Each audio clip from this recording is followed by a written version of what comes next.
Olá, tudo bom? Olha nós aí de novo, mais um dia. Espero que você esteja muito bem. Finalzinho de domingo já, né? Amanhã já é segunda-feira, o tempo tá passando rápido, né? Muito rápido. Mas também está nos trazendo muita clareza, né? Está nos ensinando a como utilizá-lo de uma melhor forma. E eu espero que você esteja aprendendo. E se não estiver, tente mudar alguns hábitos para que você utilize o seu tempo da melhor forma possível, tá bom? Vamos para o nosso dia 15. Propósito número 2. Você foi formado para fazer parte da família de Deus. Eu sou a videira, vocês são os ramos. João, capítulo 15, versículo 5a. Cristo nos fez um corpo conectado com os outros. Romanos, capítulo 12, versículo 5. Dia 15. Formado para fazer parte da família de Deus. Foi Deus que fez todas as coisas, e todas as coisas são para a sua glória. Ele quis que muitos filhos compartilhassem sua glória. Hebreus capítulo 2, versículo 10a. Vejam com que grande amor... Vou levantar o livro, né? Vejam com que grande amor o Pai Celeste nos ama, pois Ele consente em que sejamos chamados de filhos e verdadeiramente somos. 1 João, capítulo 3, versículo 1. Você foi formado para fazer parte da família de Deus. Deus quer uma família e criou você para fazer parte dela. Esse é o segundo propósito de Deus para a sua vida, o qual foi planejado antes que você nascesse. Toda a Bíblia revela a história de Deus formando uma família que irá amá-lo, honrá-lo e reinar com ele para sempre. Ele diz: seu plano imutável sempre foi adotar-nos em sua família, conduzir-nos a si mesmo por meio de Jesus Cristo, e isso lhe trouxe grande satisfação. Efésios, capítulo 1, versículo 5. Deus é amor, por isso ele dá imenso valor aos relacionamentos. A própria natureza de Deus é relacional, pois ele identifica a si mesmo em termos familiares: Pai, Filho, Espírito Santo. A Trindade é um relacionamento de Deus consigo mesmo. É o padrão perfeito para uma relação harmoniosa e devemos estudar suas implicações. Deus sempre existiu, vivenciando um relacionamento amoroso consigo mesmo. Logo, ele nunca esteve só. Ele não precisava de uma família, mas desejou uma. Então, concebeu um plano que consistia em nos criar, adotar-nos em sua família e dividir conosco tudo o que possui. Isso dá a Deus um grande prazer. A Bíblia diz: foi para ele um dia feliz quando ele nos deu a nossa vida nova, por meio da verdade da sua palavra, e nos tornamos, por assim dizer, os primeiros filhos na sua nova família. Tiago, capítulo 1, versículo 18. Quando depositamos nossa fé em Cristo, Deus torna-se nosso Pai. Nós nos tornamos nossos filhos. Nós nos tornamos seus filhos. Os outros cristãos tornam-se nossos irmãos e irmãs. E a igreja torna-se nossa família espiritual. A família de Deus inclui todos os fiéis do passado, do presente e do futuro. Cada ser humano foi criado por Deus, mas nem todos são filhos dele. A única forma de ingressar na família do Senhor é nascendo novamente. Dentro dela, você se torna parte da família humana em seu primeiro nascimento e torna-se membro da família de Deus pelo segundo nascimento. Ele nos deu o privilégio de nascermos de novo, de modo que agora nós já somos membros da própria família de Deus, 1 Pedro, capítulo 1, versículo 3b. Também Romanos, capítulo 8, versículo 15 e 16. O convite para fazermos parte da família de Deus é universal. Marcos, capítulo 8, versículo 34. Atos, capítulo 2, versículo 21. Romanos, capítulo 10, versículo 13. 2 Pedro, capítulo 3, versículo 9. Mas foi uma condição, a fé em Jesus. A Bíblia diz: todos vocês são filhos de Deus, mediante a fé em Cristo Jesus. Gálatas capítulo 3, versículo 26. A família espiritual é mais importante que a biológica, porque durará para sempre.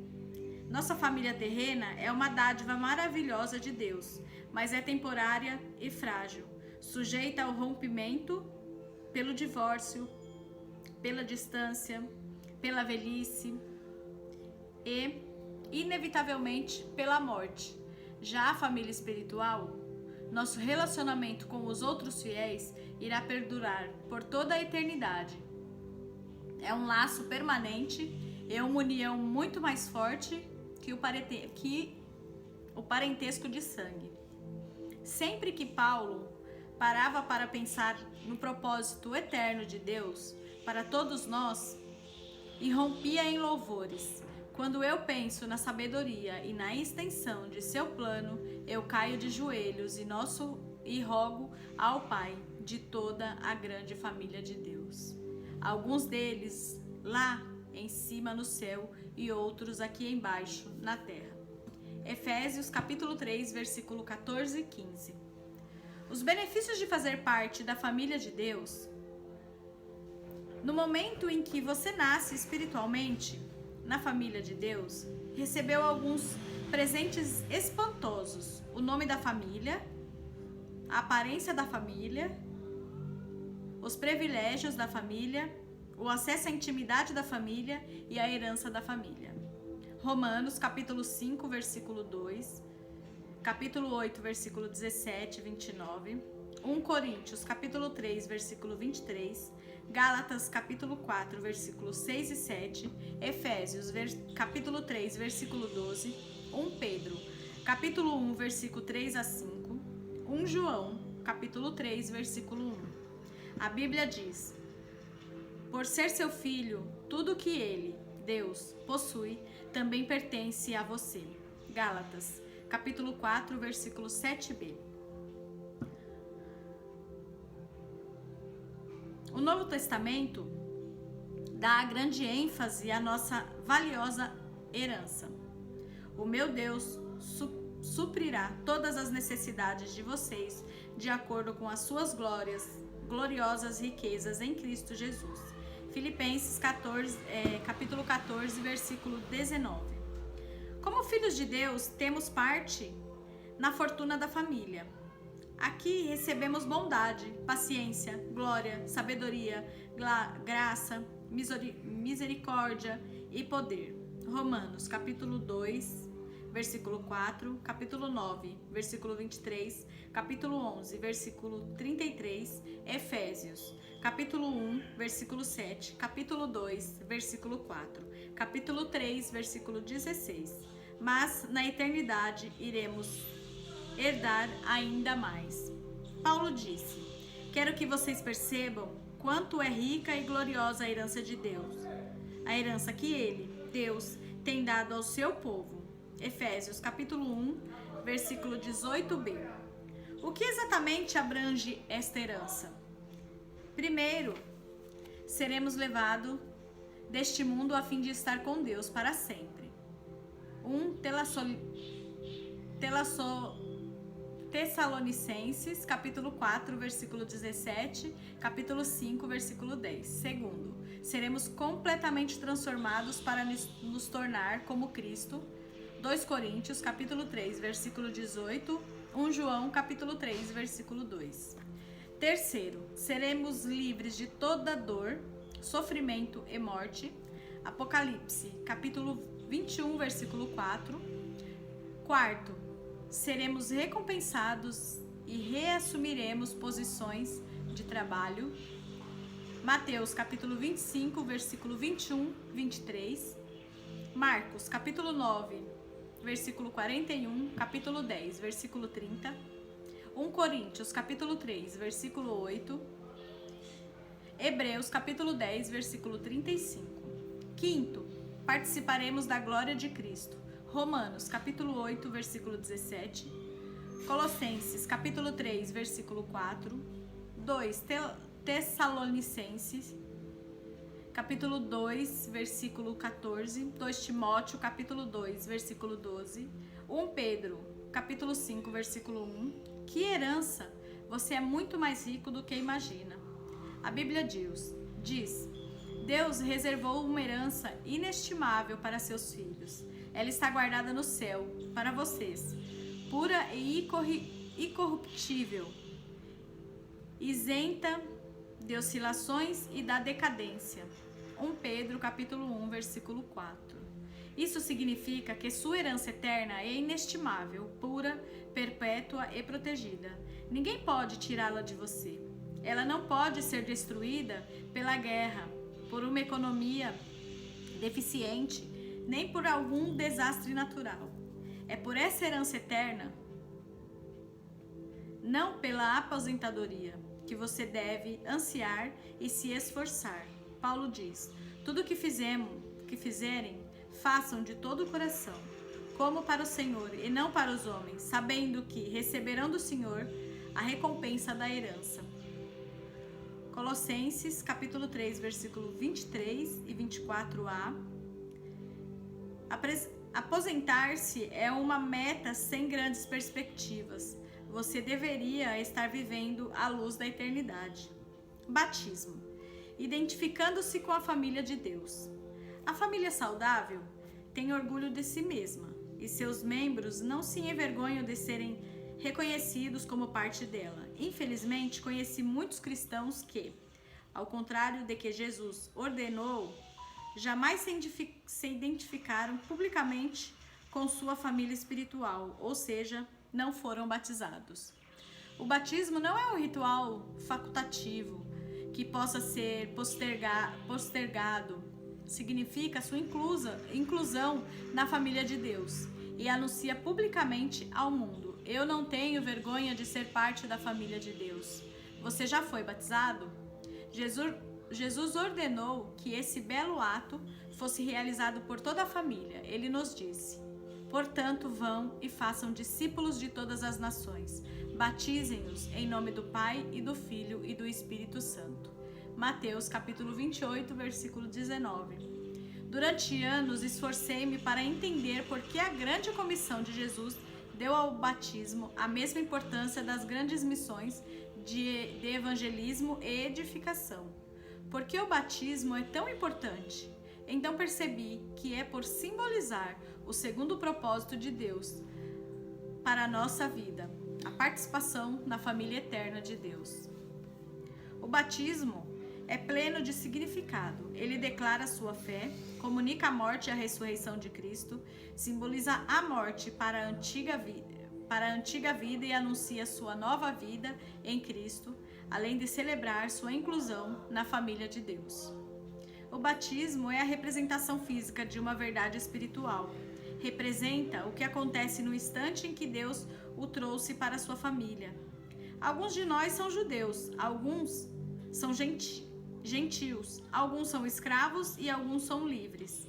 Mas todos fomos batizados no corpo de Cristo pelo Espírito e todos recebemos o mesmo Espírito. 1 Coríntios, capítulo 12, versículo 13. O batismo não o torna membro da família de Deus. Somente a fé em Cristo faz isso. O batismo demonstra que você já faz parte da família de Deus, assim como a aliança de casamento é um lembrete visível de um compromisso íntimo, firmado no coração. É um ato de iniciação, não algo que você deva protelar até estar espiritualmente maduro. A única condição bíblica é crer. Atos capítulo 2, versículo 41, capítulo 8, versículo 12, 13, 35 a 38. No nosso testemunho, as pessoas eram batizadas assim que criam.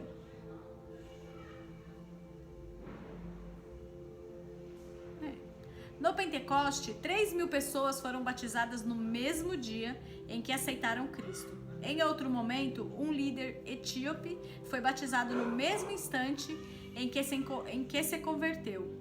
Paulo e Silas batizaram um terceiro filipense e sua família à meia-noite. Não há nenhum caso de batismo adiado no Novo Testamento.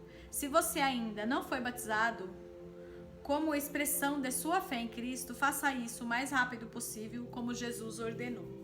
O maior privilégio da vida. A Bíblia diz: Jesus e as pessoas que ele santificou pertencem todos à mesma família. Por isso, ele não se envergonha de chamá-los de irmãos e irmãs. Hebreus capítulo 2, versículo 11.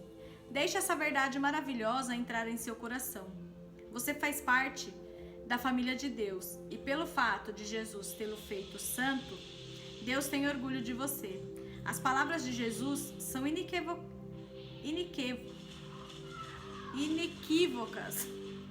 E estendendo a mão para os discípulos, disse Jesus: aqui estão minha mãe e meus irmãos, pois quem faz a vontade de meu Pai, que estás nos céus, este é meu irmão, minha irmã e minha mãe.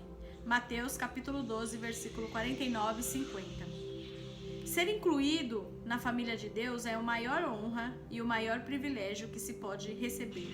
Não há nada que se compare. Sempre que você se sentir insignificante, desprezado ou inseguro, lembre-se daquele a quem você pertence. Esse foi nosso dia 15, pensando sobre meu propósito de vida. Tema para reflexão: fui formado para pertencer à família de Deus. Versículo para memorizar: seu plano imutável sempre foi adotar-nos em sua família, conduzir-nos a si mesmo por meio de Jesus, conduzindo-nos a si mesmo por meio de Jesus Cristo. Efésios capítulo 1, versículo 15a. Pergunta para meditar: como começar a tratar os outros cristãos como membros de sua família?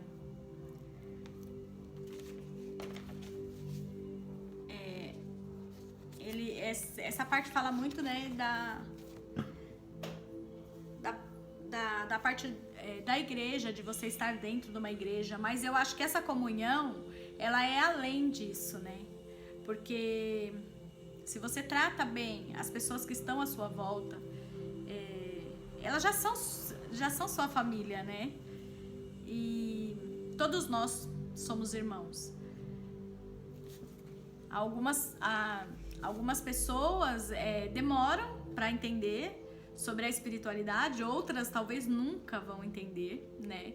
E ainda assim fazem parte do mesmo ser, né? Fazemos partes todos do mesmo ser, da mesma centelha, todos nós. Então, acho que começando a se cuidar, a se tratar bem, né? A se respeitar, a se ouvir mais e fazer isso com as pessoas à sua volta. Porque, consequentemente, quando você já começar a se transformar, a se ouvir, a se entender, isso já vai reverberar em sua volta, né? Já vão haver mudanças à volta. As coisas já vão começarem a fluir de forma diferente, né? Então, eu acho que, além de tratarmos bem, é sentirmos mesmo como família as pessoas que estão próximos a gente, mesmo que não tenham o sangue. É sentir como se fossem família, para que possamos tratá-las da mesma forma que tratamos a nossa família. A não ser que você não trate bem a sua, né? Mas eu acho que seria nesse sentido, de tratar bem, né? As pessoas que estão à sua volta, que você está convivendo, porque já são pessoas que vão fazer parte da sua vida e que vão ser sua família, né? Independente de sangue ou não, né? Já é sua família. Então, eu acho que esse cuidado de estar melhorando a forma como você se trata e trata o outro à sua volta já é de grande valia. É uma mudança significativa. Começa de pouquinho, como a gente fala todos os dias. Comece de pouquinho, né? De pouquinho em pouquinho a coisa fica grande, né? Então comece de pouquinho e vai deixando a coisa fluir, e vai deixando as coisas acontecerem. Vão deixando que essa energia que tá te transformando tome conta de você por inteiro, porque ela vai te intensificando, ela vai se intensificando dentro de você. Então, aceite essa energia, aceite essa mudança, aceite o seu lado espiritual de uma forma gloriosa, porque é glorioso. É glorioso. O seu lado espiritual é maravilhoso e eu espero que você enxergue ele melhor, enxergue mais ou enxergue um pouco. Comece de pouquinho e vai se enxergando até que fique grande, gigantesco. Tá bom? Esse foi mais um dia, nosso dia 15.